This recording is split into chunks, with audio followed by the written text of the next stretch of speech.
Action to action, direct action, চালো রে চালো, আগুন জ্বালো। এমবিবিএস বিডিএস ডিগ্রিধারী ছাড়া কেউ নামের আগে ডাক্তার পদবি লিখতে পারবেন না বলে জানিয়েছেন হাইকোর্ট। 12 মার্চ বিচারপতি রাজিক আল জলিল ও বিচারপতি সাথিকা হোসেনের সমন্বয়ে গঠিত হাইকোর্ট বেঞ্চ এ রায় দেন। ম্যাটস ও ডিএমএফ ইস্যুতে স্বাস্থ্য মন্ত্রণালয়ের নেয়া সিদ্ধান্তের বিরুদ্ধে 5 দফা দাবিতে মঙ্গলবার বিভিন্ন মেডিকেল কলেজে ইন্টার্ন চিকিৎসকরা ক্লাস বর্জন ও বিক্ষোভ করেন। জরুরি ছাড়া অন্য সেবা বন্ধ ছিল। এতে সিনিয়র ডাক্তাররা একাত্মতা ঘোষণা করেন। বন্ধ ছিল প্রাইভেট প্র্যাকটিসও। এতে বিভিন্ন হাসপাতালে সেবা কার্যক্রম ব্যাহত হয়, ভোগান্তিতে পড়েন রোগী ও স্বজনরা।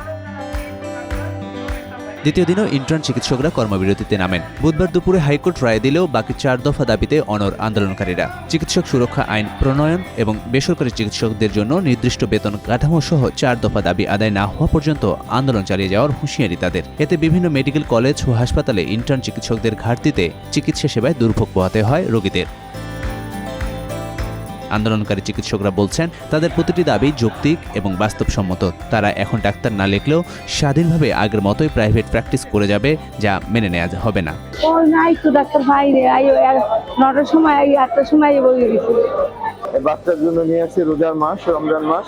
এসে দেখতেছি যে সব লোকগুলো দেখতেছেন সবাই টিকিটের জন্য অপেক্ষা করতেছে, টিকিট দিচ্ছে না। এই মতো অবস্থা আমরা কি করতে পারি কিছুই বুঝতে পারতেছি না। ধর্মঘটে আসলে সমস্ত সাধারণ রোগীদের সমস্যা হইতেছে। এদিন রায় ঘোষণাকে কেন্দ্র করে বেলা 11টা থেকে কেন্দ্রীয় শহীদ মিনারে জড়ো হতে থাকেন চিকিৎসকরা। রাজধানী সহ দেশের বিভিন্ন এলাকা থেকে এ কর্মসূচিতে চিকিৎসক এবং মেডিকেল শিক্ষার্থীরা যোগ দেন। প্রসঙ্গত 2014 সাল থেকে হাসিনা সরকার ম্যাটসদের বিএমডিসি থেকে নিবন্ধন দেয়া শুরু করে। এদিকে গত বছরের 3 সেপ্টেম্বর ঢাকা মেডিকেল কলেজ হাসপাতালের ইমার্জেন্সি বিভাগে অতর্কিত সন্ত্রাসী হামলার প্রেক্ষাপটে ডাক্তার সমাজের প্রতিবাদের মুখে 7 দিনের মধ্যে স্বাস্থ্য সুরক্ষা আইন বাস্তবায়নের প্রতিশ্রুতি দিয়েছিলেন ঊর্ধ্বতন কর্তৃপক্ষ, যা আজ 7 মাস পেরিয়ে গেলেও আলোর মুখ দেখেনি।